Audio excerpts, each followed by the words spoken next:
shall live. Sheila, will you have Jeff to be your wedded husband, to live together according to the law of God in the holy state of matrimony? Will you love him, comfort him, honor him, and keep him in sickness and in health, and forsaking all others? Keep yourself only to him, so long as you both shall live. Yes, I do. So everybody, let us pray. Shall we bow our head? Tayo po'y manalangin. We thank you, O God, for this great opportunity that you are bested upon us, O God, to appreciate this marriage, Panginoon, to the relationship, O God, of Jeb and Sheila. Lord, may you bless each and every one of us, and we entrusted everything to you. In Jesus Christ we prayed. Amen. You may now all be seated. Sige po, makakaupo na po tayo. Ayan.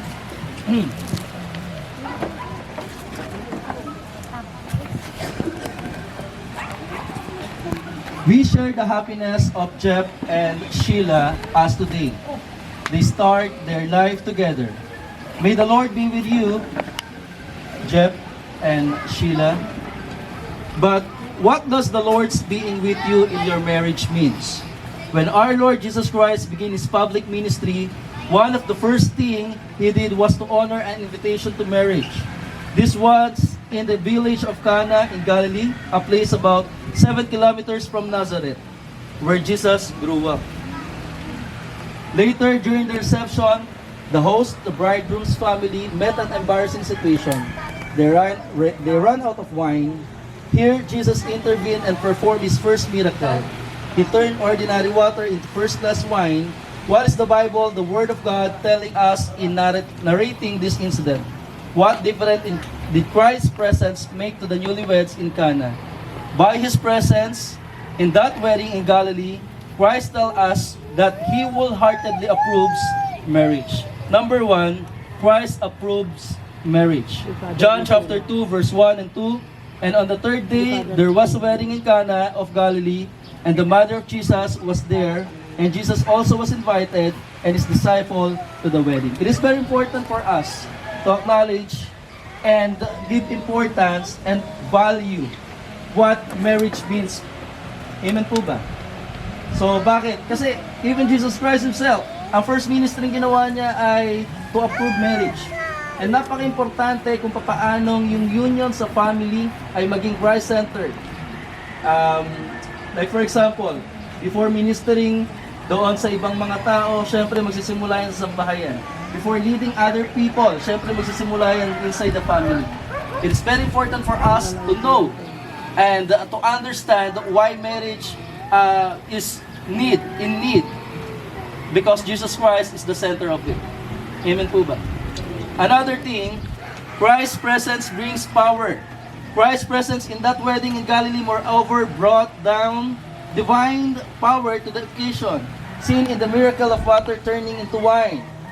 So, Jeff and Sheila, just like the couple in the village of Cana, you too need Christ and His power. It is very important in everything we do, always dedicate it to God.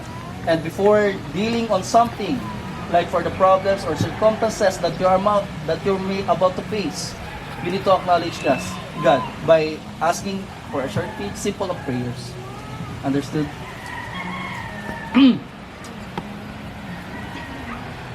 Not only on your wedding day, but throughout your life together. Without Christ, your marriage will be without power.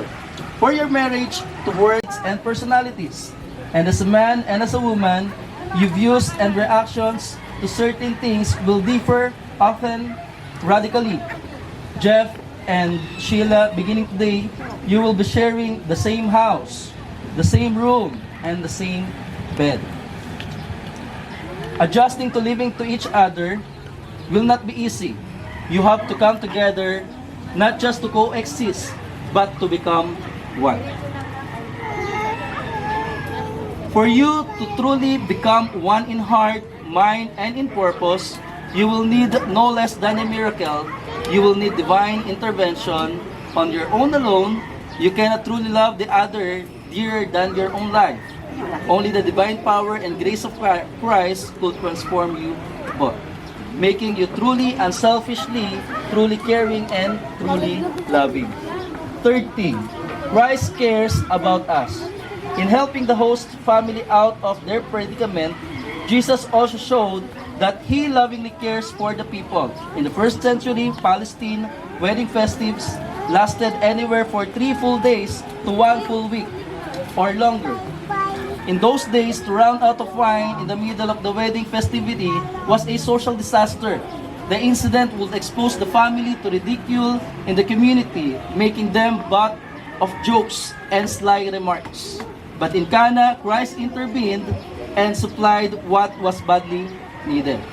Jeff and Sheila, as you start life together, you have the assurance of Christ.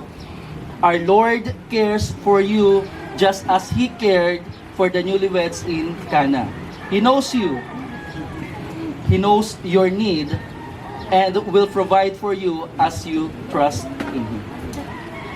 John 2 verse 7 and 8, Jesus said to the servant, "Fill these jars with water."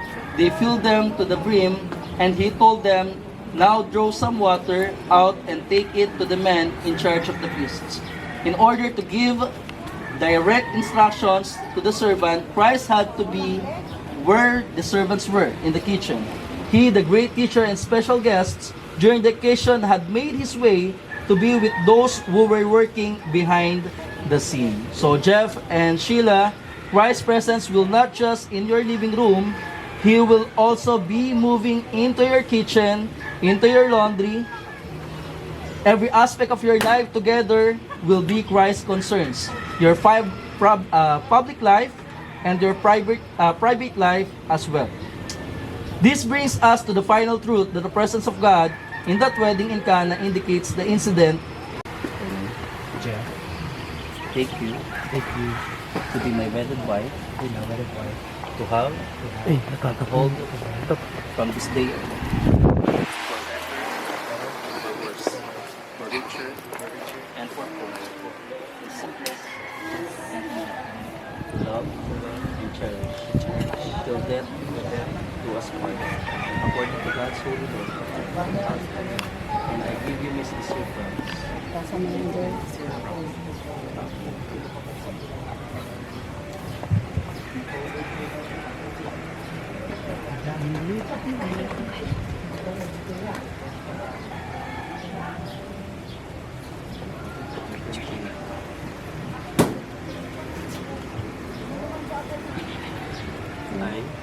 I, Stephen, Sheila, take you, take you,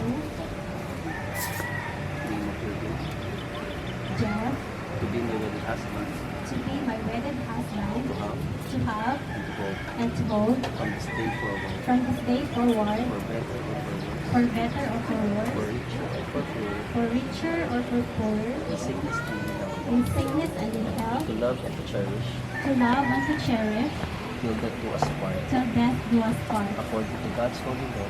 According to God's holy law, I give you my sincere promise. I give you my sincere promise. Sige.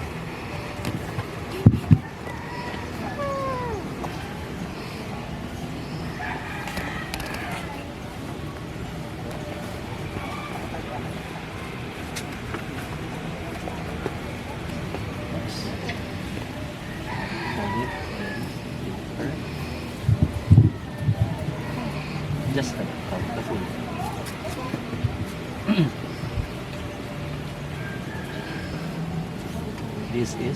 This is my treasures. precious, I give it all give it all to you to you, and entrusted entrusted everything that I have that I have, till that do us part. till death do us part.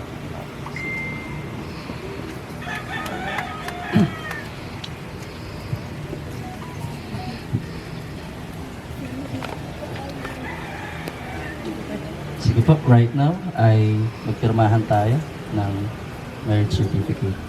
Ako muna mauuna, then si groom and bride, then after po nito ay sila ninong at ninang. Asan po ang ating bridesmaid? Wala pa. Sige po siya po. Representative.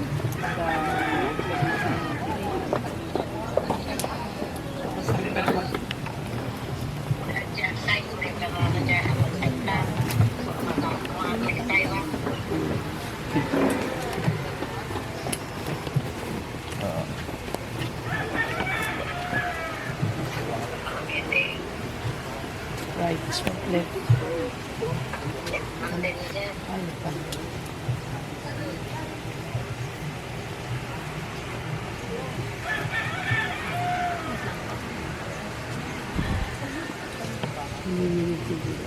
Opo. Sige. Sige muna kayo. Natawagan natin yung mga ninong at nina para pag-sign. Ninong na lang. Sige na. Yung mga ninong po, hindi Kung sinong dumating. available po dyan. Sige po. Tita, ate, auntie. Tita, ay ate, ikaw na lang din. Oh. Representative nila ni ano, ate, ay tita Evelyn. Sa ibabaw ng pangalan. So, sila tita Evelyn, tsaka Esmeralda. Wala. Ibabaw ng pangalan. Nilang daw si Tita Evelyn. Ferdinand. Ito. Ibabaw dito ba rin? Apo, ibabaw ng pangalan. Saka mo, pirmaan mo lahat pa. Pirmaan mo na lang lahat. Si Ayaw. Ay, hindi. Wala lang.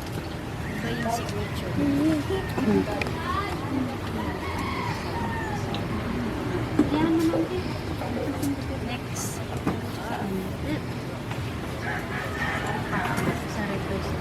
Saan dito?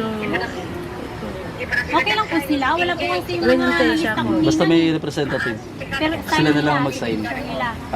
Okay naman daw.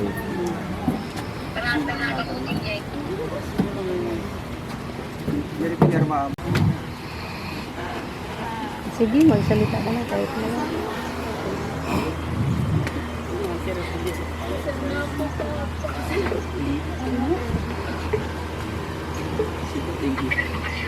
Pasalamat dahil yung hindi mo pa kami iniiwan. Palakas ka lang, palakas. Alagaan mo yung sarili mo. Para naman maano natin yung ating yung mga kapatid ko pa, malagaan pa natin. Hindi ka mag-alala dahil hindi naman kita pababayaan.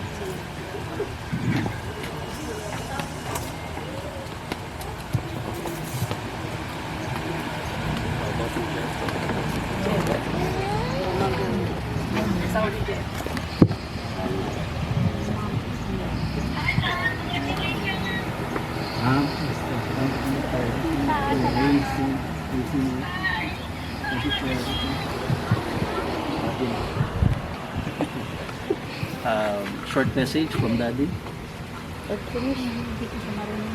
Bisaya po. Titi mo na lang. Bisaya. Ayaw Bisaya. Kahit Bisaya. Para sa inyo naman yung message na. Message for your salamat naman. Yun lang, salamat. Alright. How about si Mami? Naiya daw sa... Nangyayari. Thank you. Alright. Yun. Short message. Since Jeff and Sheila have consented to come together in holy wedlock before God and this congregation, pledging their sincere promise to each other by virtue of the authority vested upon me by the Church of Jesus Good Samaritan Church and by the Republic of the Philippines, I now pronounce them husband and wife in the name of the Father and of the Son and of the Holy Spirit. Those who join together, let no man put asunder. Let me pray for both of you. Shall we all pray? We thank you, O God, sa pagkakataong ito, sa opportunity to witness, Panginoon, yung kasal ng dalawang patuloy na nagmamahalan, si Jeff and Sheila.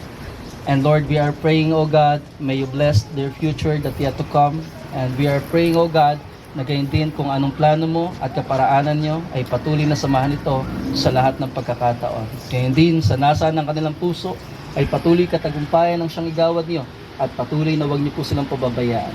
Dumating man ang pagsubok, suliranin, gayon din Panginoon, mga alalahanin, patuloy silang magkakaisa at magiging matatag bilang isang sambahayan. At patuloy, Panginoon, ang tahanan na kanilang bubuin, Panginoon, ay isang tahanan na may banal na pagkatakot sa inyo. At sa lahat ng pagkakataon, alam namin ay sa pagkakatiwala, Panginoon, anuman ang kanilang pagdaraanan. Maraming salamat po, God, sa pangalan po ni Jesus. Amen. Ladies and gentlemen, it is with much pleasures that I now introduce to you Mr. and Mrs. Casio. You may now kiss the bride. Thank you so much and God bless. Wala silang kuha. Yay! Another shot. Okay. Everybody, let's say 3, 2, 1. Kiss the bride. Hey, congratulations. We may now have picture taking. Picture. Sige, una muna kami.